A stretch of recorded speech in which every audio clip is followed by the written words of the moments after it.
We need to talk about guarantees. And the reason for this is because I have conversations with people on almost a near daily basis where people are just offering guarantees in the wrong way. And the problem with guarantees is they could be amazing, they go really, really well, but when you do them incorrectly, then you take on too much risk. And we all know that, look, the reason that a lot of people offer guarantees is to take the risk away from the client, put it onto them, and thereby hopefully get the deal closed in an easier way. But the truth is, when it comes to crafting a good guarantee, our goal is really to find what we really want, what your client really wants, and then find a balance between the two. But what I'm seeing with agencies right now is that they're either taking on too much risk or they're otherwise going about the guarantee in the wrong way.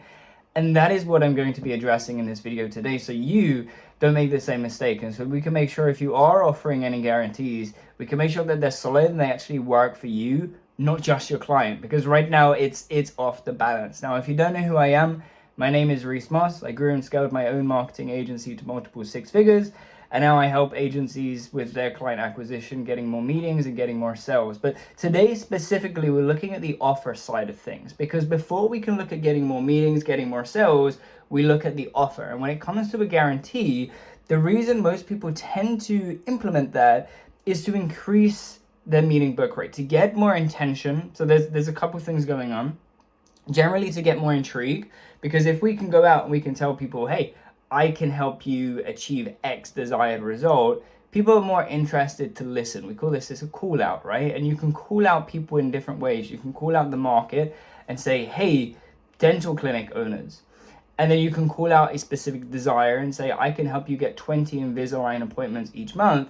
And then you can call out further and alleviate the risk, take the risk from them and put it on you by saying on a guaranteed basis, or on a pay on results basis, or on a performance basis, or something along these lines. Now, we all know guarantees work. They work really, really well, especially when you're offering something unique to the market. But as I said at the beginning of this video, people go about them the wrong way. And I've opened this up by saying that a lot of people do it to help their sales, but the truth is, a good guarantee goes deeper than that. And I don't think people understand that a good guarantee is not just about you, but it's also about your client fulfilling their responsibilities as well. And when I talk about it being skew, where the agency is taking on all of the risk and the client's just living a dream pretty much, this is resulting in a lot of agencies unable to actually fulfill the promise that they're making, unable to fulfill the guarantee. And then there's the people that do what they should be doing, which is uphold their part of the guarantee. So if the guarantee is a refund guarantee, they give the refund. But it's also breeding this really toxic side of the space, which is causing such damage, where people are not following through on that refund promise, or whatever that promise is. And again, the reason for this is just because there's an imbalance going on right now. I slightly lost my train of thought. I promise I'll come back to the point that I was making. It will come back to me. It was about responsibility. When it comes to responsibility, this is the point that I was going to make. When it comes to responsibility, we have to use that guarantee to, as I said, get to have the client fulfill their responsibility. Okay? And what I mean by that is, a lot of agencies are going out there and they're throwing out, I'm going to just cut it and be straight with you, stupid guarantees where they say, hey, we will help you close X clients. But then when it comes to their fulfillment, the only thing they do is generate leads. Now, you may already understand, if you've been in the space for a while and you're a little bit more seasoned, you may understand that if you're offering leads, that's this side, it's at the beginning of the funnel, right? Or if you're looking, it's a funnel comes down like this. We should all know if we're marketers.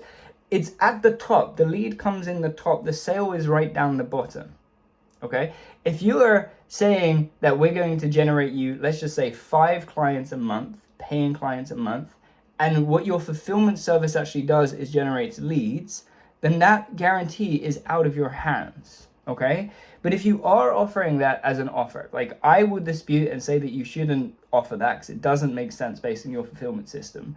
But hypothetically speaking, if you were to offer that as an offer and you had a guarantee associated with that, you would also need to stipulate in the agreement or in the contract the different key steps that your client would have to fulfill. So for example, let's look at this. Let's say that once again, you are going to generate, your fulfillment system generates leads and you're promising clients. Then the gap in between that is every other piece of the process that happens between the lead and the sale. Okay, so you need to stipulate that now in the contract to say that the client will do X, Y, and Z to make sure, like they will do these steps 1, 2, 3, 4, 5, and they will hit these certain metrics, and they'll follow your processes or whatever else it is to ensure that that middle ground gets fulfilled. But personally, I don't like this way of doing things. This is the way that you would have to do it if you're guaranteeing something that you're not actually directly providing myself. But I actually recommend against it. I wanted to talk about it so you know the right way to go about it. But the right way to go about the guarantee is to make sure that you are doing as much of that work as possible. Now, let's say that you help solar reps, right? You help solar. You're going to generate the lead. You're going to do some other little steps and help them. You can't obviously do the sales process, right? You can't do that part yourself. But a client right now of mine, his name's Connor, absolutely smashing it in the solar space. And the reason for that is he's doing pretty much all of the work for them, including a little bit of the sales, in my opinion, a little bit too much of the sales, and I have shared that with him. But it's got to the point now where people, the leads will attend that like kind of sales session, consultation, whatever it may be for the solar, and they're getting to that point and they're already pre-sold because Connor has sold them so well that they're now ready to buy solar, they're ready to do it, and all it comes down to is getting the specifics worked out and getting the installation scheduled. So Connor has got to this point where he's taken over so much of their sales process, generating their lead, contacting them, getting the specifics, even a little bit of the sales, as I said, educating them, pretty much everything that they need to be the warmest that they can be, okay? And the reason that I bring this up for you is because he has found a way to make sure that he can get as far down that line as possible, all right? But if he were only generating the leads, he wouldn't be able to offer any guarantees when it comes to clients. And that's the point that I'm making here, okay? When it comes to setting a guarantee, one of the most important things, and arguably the most important thing, is that you guarantee based on what you're actually going to do. And another way of saying that is don't offer guarantees that you can't control. If you cannot guarantee an outcome, you shouldn't be guaranteeing it. It goes against the word. It's in its definition, right? You shouldn't guarantee something if you cannot guarantee. And what I mean by that is you shouldn't guarantee something if you cannot 100% ensure that it happens. Another example of this is you say to people, you say, hey, I guarantee that, again, I'm going to get you 20 Invisalign patients. 20 Invisalign patients each month, or we'll give you your money back, right? Very good guarantee. But within that guarantee, you need to sit down and you need to, if you're doing Facebook ads, you need to sit down with yourself or your media buyer and you need to calculate what budget am I going to need to spend on Facebook to be able to get those 20 Invisalign clients.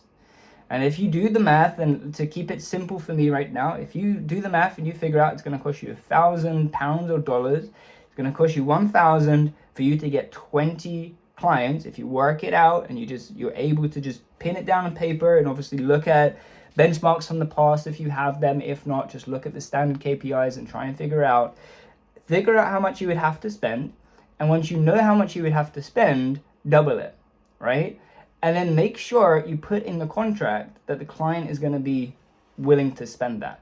Because if you say 20 clients, then you need to close the gap and get there as much as possible and do as much as the work as possible for your client. But you also need to make sure that you've got enough budget to get those clients. Because if the client comes in and says, hey, we're not going to do a 2K budget, we're going to do 500, then you've got to tell them, well, then unfortunately I cannot uphold my side of the guarantee. And you can still move forward with that relationship, but you can't guarantee the results. You don't have the thing that you need to get there. Okay, super, super important. The other thing there's a couple other things, but the next topic I want to talk about is tracking, right? I was talking to a guy on Facebook yesterday. He told me that he's been doing free trials for a while, and as much as I don't agree with that approach, I said, well, that's good for you, man. And I asked him about him charging people, and he said, well, he's just signed his first on a performance basis. And I said, okay, how does that work? And he said, it's on commission of sales, and this is in the home improvement construction space. Now, if you're a part of that niche already, or if you're not, but you may already have an idea of where we're going with this, it's really, really challenging for one to be able to track what commissions they're due for a home improvement or construction project. And the reason for that is, firstly, they take a lot of time to come in. And by the way, if you're not in this niche, just apply it to your niche because it works the same way. It takes a long time to come in. You cannot accurately track it unless you have access to their payment processor, their bank, their CRM, and potentially other things that you really shouldn't really be getting access to. The CRM, fine, you should be able to get access to that. But their payment processor and their bank, typically not necessary. But when it comes to tracking commissions, how else are you going to track it? Right? You could say, oh, well, I'm going to track it based on contracts that they have with their client, and I'm sure you could do that. But in order for you to track this effectively, it takes such an unnecessary energy and exposure that you shouldn't really be getting access to. Again, you shouldn't be getting access to certain things that otherwise they would have to give you. So in all honesty and respect to this guy, because he's just starting out, he's a beginner, and that's fair. And hopefully, you know, with the conversation I had with him yesterday, and hopefully with this video, he's going to realize that he needs to make some changes. But it's a really, really silly way to go about it, because it's kind of like the way he explained it is just on the whim, just throw out this guarantee or this payment structure where he was like, yeah, just pay me X amount on commission. But how are you tracking your commission? It kind of concerned me that he hadn't thought about how he would be tracking it. I think a lot of people are very excited to get their first client, so they don't think about these things. But it's very important, isn't it? It's very important to make sure that your tracking is accurate.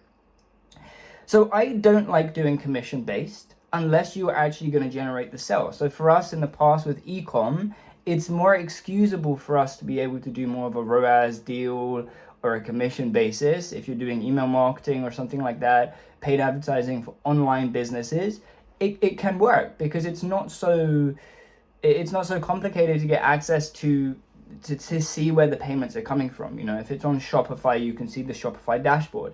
If you're using Klaviyo, you can see the metrics on Klaviyo. And you know, in my scenario, or in your scenario, if you're helping other online businesses that use Stripe, then you can get access to the Stripe on a shared account, and then you can see on an analytical basis, you can see the payments coming in and you can track it from there, and of course get access to the CRM. But it sounds like a lot of people are not actually thinking about how they're doing the tracking when they just throw out these lovely guarantees. So you've got to make sure that you're thinking this through. Don't just offer a guarantee on the whim. You've got to make sure that going into it, it is the right thing for you.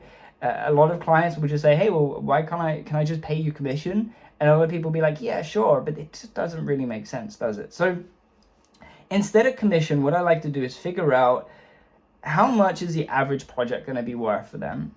And then based on that, look at the metrics on the average close rate, the average lead to close, and the different metrics like this to figure out how much is a lead going to be worth, how much is a quote going to be worth, and then how much is a actual project going to be worth on average. And again, these vary, and you may have a tiered way that you do this, but you would charge them based on one of those three aspects: the lead, the quote, or the project. And it would be X amount per project, not commission based, not 5%, not 10%, but it'd be for every project we get you, you give us £500. And then based on that, all you've got to do is every time that you've got a project come in, you can charge them on that. And that again will be tracked by our CRM. The commission is the part where it gets tricky, because you need to know the exact precise number, the payment, and then track it from there, which gets really, really tricky, okay? But if it's just project, you can track that easily with the CRM. And what you can also do, if you are, whatever you're offering, again, if it's a lead, appointment, quote, consultation, whatever it is, just depending on your niche, with your fulfillment system, set it up with your clients in such a way that they have to report to you when that action happens. So whatever that goal is, that again, the lead, appointment, quote, blah, blah, blah, whenever that happens, they have to tell you about it.